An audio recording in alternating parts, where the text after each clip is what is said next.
पिछली वीडियो में हम लोगों ने एरर के बारे में पढ़ा था। एरर को टू टाइप्स में हम लोगों ने इसको डिवाइड किया था। एक था आपका सिस्टमेटिक एरर और दूसरा था आपका रैंडम एरर। तो चलिए बच्चों, आज हम लोग फिर सीखते हैं कि एरर यदि क्रिएट होता है तो उसको कैसे रिजॉल्व किया जा सकता है। पूरी तरीके से याद रखो आप लोग कि कभी भी एरर को पूरी तरीके से रिमूव करना पॉसिबल नहीं है, लेकिन कुछ एक ऐसी मेथड, एक ऐसी प्रोसेस से हम उसको कुछ रिमूव कर सकते हैं, एरर को कुछ रिमूव कर सकते हैं। ऐसे में आप लोग को एक थोड़ी सी बता देता हूं। एक्यूरेसी, जैसे जैसे एरर कम होगा बच्चों, तो एक्यूरेसी जो होता है वो किसका इनवर्सली होता है? एरर का। Accuracy is inversely proportional to error. Accuracy is inversely proportional to error. अब ये बच्चों, जैसे आप यहां देख सकते हैं कि एक्यूरेसी कब होगा? जब एरर कम होगा। एक्यूरेसी कब अच्छा होगा? जब एरर कम होगा। तो चलिए कुछ एरर को कम करने का कुछ एक प्रोसेस को अप्लाई करते हैं। हम लोग क्या करते हैं, कभी भी हम लोग वन टाइम एरर को, यदि मैंने एक बार एक्सपेरिमेंट किया, मेरी कुछ वैल्यू निकल के आया, मैंने दूसरी बार किया, कुछ वैल्यू फिर निकल के आया, तीसरी बार किया, ऐसे से मैं मिनिमम चाहता हूं कि 3 टाइम्स ऊपर ही मेजरमेंट किया जाता है। एरर को रिमूव करना है कम से कम 3 टाइम से एवं भी हम लोग एक वैल्यू लेते। तो मान लीजिए मैंने एक्सपेरिमेंट में जब किया तो फर्स्ट टाइम मेरा रीडिंग 1 आया, दूसरा रीडिंग 2 आया, तीसरा रीडिंग आपका 3 आया, 4 आया। मैंने 4 बार इसको रीडिंग किया। मान लीजिए मैंने n टाइम्स किया। आप 3 बार कर सकते हैं, 5 बार कर सकते हैं, 7 बार कर सकते हैं। तो ये भी प्रूविंग है कि कितनी बार पॉसिबिलिटी है। तो आप याद रखिए, जितनी अधिक टाइम आप करते हैं, जितनी मैक्सिमम टाइम को आप गेन करते हैं, जितनी मैक्सिमम टाइम आप एक्सपेरिमेंट से वैल्यू को निकालते हैं, उतनी अच्छे से आप इसको रिजॉल्व कर सकते हैं। तो चलिए देखिए, सबसे पहले क्या करते हैं हम लोग, आप जानते हो बच्चों कि जब भी हम लोग कुछ भी मैक्सिमम वैल्यू है तो सबसे उसका एवरेज निकालते हैं। मैथ के स्टूडेंट आप लोग इजी वे में समझ सकते हैं कि जब भी कभी भी कोई भी यदि वेरिएबल वैल्यू है, कोई वैल्यू यदि वेरिएबल है, हम लोग क्या करते हैं, एक वैल्यू एवरेज निकालते हैं, जो सभी वेरिएबल वैल्यू का एक वैल्यू फिक्स हो जाता है। तो क्या करते हैं, सिंपल हम लोग क्या करेंगे, इस एरर का क्या निकालेंगे? मीन निकालेंगे या एवरेज निकालेंगे, है ना। इस एरर का क्या निकालेंगे हम लोग? मीन निकालेंगे। अब वो जो मीन निकालेंगे बच्चों, तो क्या करेंगे हम लोग? R1, R2, R3 कहां तक जाएगा बच्चों? Rn तक जाएगा। जितने वैल्यू रहेंगे, जितने वैल्यू को आपने एक्सपेरिमेंटल से निकाला है, उसमें क्या करेंगे? n से डिवाइड कर देंगे। अब यहां पे याद कीजिए बच्चों, मैंने आप लोगों को सिखाया था कि एरर क्या होता था, तो true value minus measured value. अब मैंने जब इसका मीन निकाल दिया, उस वैल्यू का मीन निकाल दिया, उस वैल्यू का यदि मैंने, आप इसको आप ए मीन से भी लिख सकते हैं, आपके बुक में ए मीन दिया हुआ है, आप नाम को डिनोट कर सकते हैं। तो चलिए मैं ए मीन कर देता हूं। अब ये जो वैल्यू आया, हम लोग क्यों किए हैं? क्योंकि मुझे एरर के पास पहुंचना है, एरर की वैल्यू को ट्रू वैल्यू में लेके जाना है। पूरी पॉसिबिलिटी तो नहीं है, लेकिन कुछ हद तक पॉसिबिलिटी है कि हम उसके पास पहुंच जाएंगे। तो ये जो आप जब मीन निकालते हैं, तो ये मीन क्या किसके बराबर हो जाता है? इसी ट्रू वैल्यू के बराबर हो जाता है, इसी ट्रू वैल्यू के बराबर हो जाता है। अब यदि ये ट्रू वैल्यू के बराबर हो गया, तो जो मेजरिंग वैल्यू आप समझ सकते हैं यहां से, है ना, आप उस ट्रू वैल्यू में से, है ना, वैल्यू एवरेज मीन निकाल लीजिए। अब यहां से कुछ प्रोसेस बढ़ते हैं हम लोग, जिसमें पहला पढ़ते हैं बच्चों, उसका नाम क्या होता है? उसका नाम होता है एब्सोल्यूट एरर। एब्सोल्यूट एरर क्या होता है? एब्सोल्यूट एरर क्या होता है? तो एब्सोल्यूट का मतलब होता है बच्चों कि हम लोग क्या करते हैं, अलग अलग वैल्यू को निकालते हैं, सभी में से सभी वैल्यू में से। आप यहां देखिए, जैसे मैंने पहला मेजरमेंट किया था R1, इस R1 में से यदि एवरेज वैल्यू को माइनस कर देते हैं, एवरेज वैल्यू को माइनस कर देते हैं, तो जो वैल्यू निकल के आ जाता है वो वैल्यू क्या बन जाता है, एब्सोल्यूट एरर बन जाता है। मतलब क्या हुआ, पहला जो आपका एरर था, पहला जो आपने मेजरमेंट किया था उसमें जो एरर था, और जब आपने इसका मीन निकाल दिया, एवरेज निकाल दिया, उसके बीच में कितने एरर का डिफरेंस आया, तो उसी डिफरेंस को क्या बोलते हैं बच्चों, क्या बोलते हैं, एब्सोल्यूट एरर। इसी तरीके से आप क्या लिख सकते हैं, R2 माइनस, है ना, ये लिख सकते हैं बच्चों आप लोग, है ना, R3 ले सकते हैं आप यहां से मीन, है ना, आप ले सकते हैं। ऐसे ऐसे करके आप क्या, जितने n यदि एक्सपेरिमेंट किए हैं, n तक का वैल्यू निकाले हैं, तो सभी में से आप यदि निकाल लेते हैं तो आपको क्या निकल जाता है, एब्सोल्यूट एरर निकल जाता है।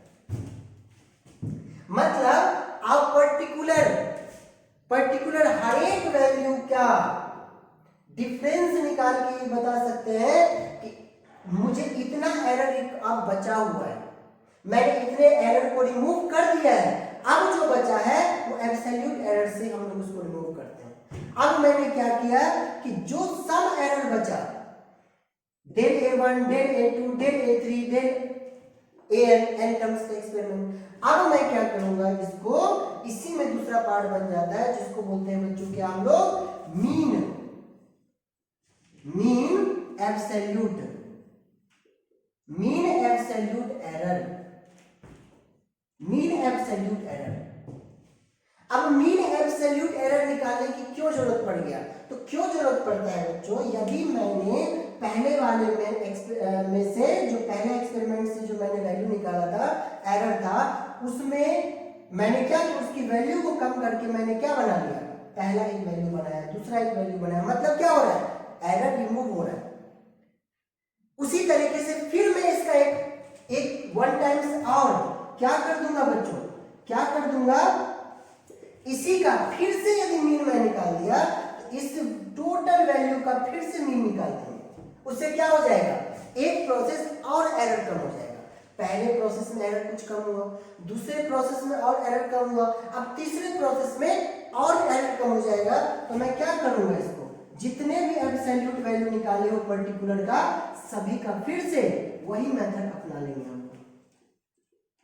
क्या करेंगे हम लोग, फिर से वही n टर्म्स तक को हम लोग करेंगे, n टर्म्स तक को करेंगे, तो ये क्या बन जाएगा आपका, मीन एब्सोल्यूट एरर निकल जाएगा। अब यहां से बच्चों एक मेथड है, अब यहां से एक मेथड है कि हम लोग क्या करते हैं, अब एरर को कंपेयर करते हैं कि मेरा जो एरर था, तो मैं यहाँ पे ई लिख देता हूं, ये जो एरर था ये क्या हुआ, दो ही केस हो सकता है। हाँ कुछ एक चीज याद और रखिए, एब्सोल्यूट एरर पॉजिटिव भी हो सकता है, नेगेटिव भी हो सकता है, उसको काउंट नहीं किया जाएगा।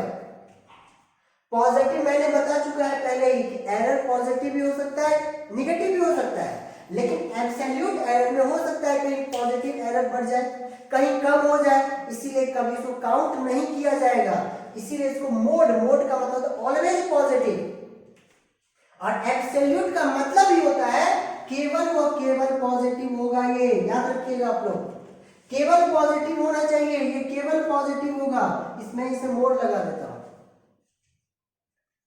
अब यहां पे बच्चों कि एरर का कितना हुआ, तो एक एनालाइज करते हैं। कैसे एनालाइज करते हैं कि जो हम लोगों ने बच्चों कि पहले हम लोग का जो मीन निकाल लिया था, मीन क्या निकाला था, तो ए मीन निकाला था कुछ वैल्यू एरर को कम करने के लिए। तो अब यहां से वैल्यू क्या हुआ, मैं एक इक्वेशन लिख दे, ये वैल्यू लिखता हूं बच्चों। तो यहां देखिए, यहां ध्यान दीजिए आप लोग, जो मैंने एवरेज वैल्यू निकाला था और मैंने मीन एब्सोल्यूट वैल्यू को मैंने प्लस लिखा माइनस लिखा, इसका मतलब क्या होता है? इसका मतलब होता है पहले का जो एवरेज वैल्यू निकला था, एरर का एवरेज वैल्यू निकला था, उससे कम होगा, ज्यादा नहीं होगा। कम हो सकता है वैल्यू, अब जो वैल्यू आएगा ऑब्वियसली आप जानते हैं हम लोग क्या कर रहे हैं, पॉजिटिव आएगा, इसका मतलब क्या हो जाएगा? गलत हो जाएगा, हमारा जो ये प्रोसेस है वो गलत हो जाएगा।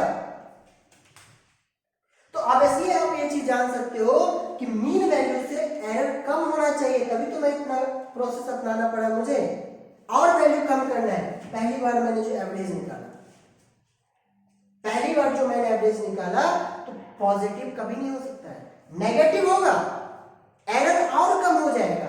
पहले से और एरर कम हो गया, कब? जब मीन एब्सोल्यूट एरर को मैंने निकाला। अब यहां पे बच्चों, यहां तक समझ गए होंगे, तो मैं एक और लिख देता हूं आप लोगों को। एक इक्वेशन बनता है कि कहां से कहां तक टर्म जा सकता है। तो कहां से कहां तक टर्म जा सकता है? तो A mean minus del A mean, है ना, ए ग्रेटर देन कहां तक हो जाएगा? A mean plus del means mean absolute, mean absolute error. मतलब नेगेटिव से आप धीरे धीरे गए पॉजिटिव, मतलब वैल्यू क्या हो रहा है? कम होता जा रहा है। पहले था ज्यादा, अब ये वैल्यू और कम ये होता चला जाएगा। अब ये वैल्यू और कम, लेसर लेसर लेसर होता चला जाएगा।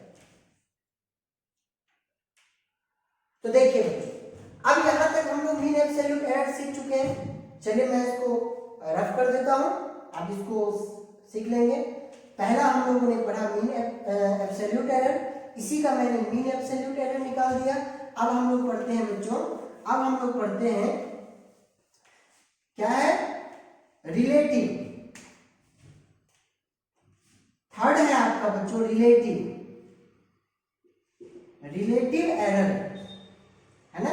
रिलेटिव एरर क्या होता है? तो सिंपल सिंपल है रिलेटिव एरर। जो आपने मीन एब्सोल्यूट एरर निकाला है, जो आपने मीन एब्सोल्यूट एरर निकाला है ना, उसी को यदि आप, जो हम लोगों ने पहले एवरेज मीन निकाला था, जो मीन एब्सोल्यूट एरर आप निकालेंगे, उसको यदि एवरेज मीन से आप डिवाइड कर देते हैं, तो आपका क्या निकल जाता है? रिलेटिव एरर निकल जाता है। अब देखिए डिवाइड क्या होता है?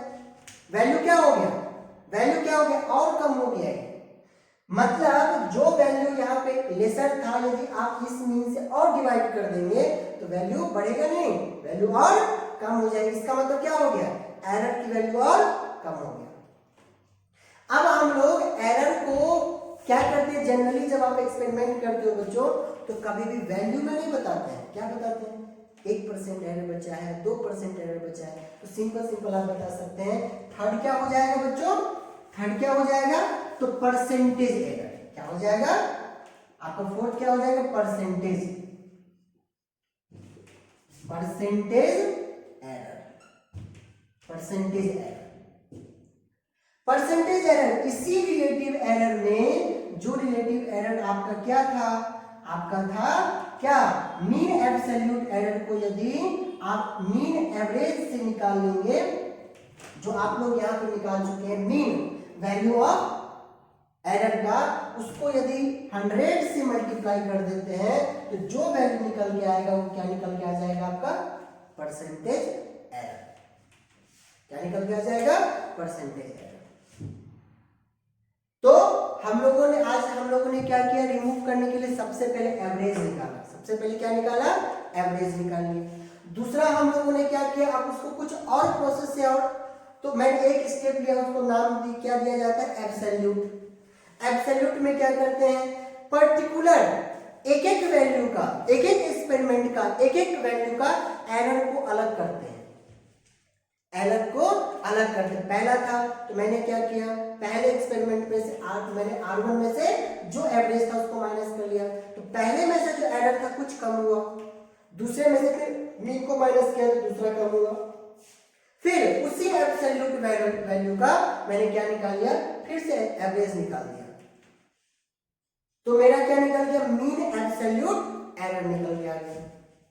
अब मैं उसको क्या किया, relative error mean absolute error में यदि मीन वैल्यू ऑफ एरर से डिवाइड कर दिया तो मेरा निकल गया रिलेटिव एरर।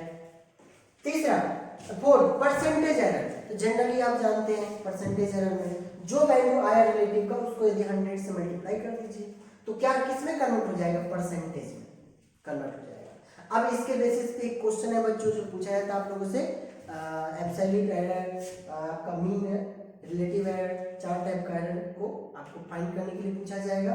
चलिए अगले वीडियो में हम लोग फिर से मिलते हैं, तब तक के लिए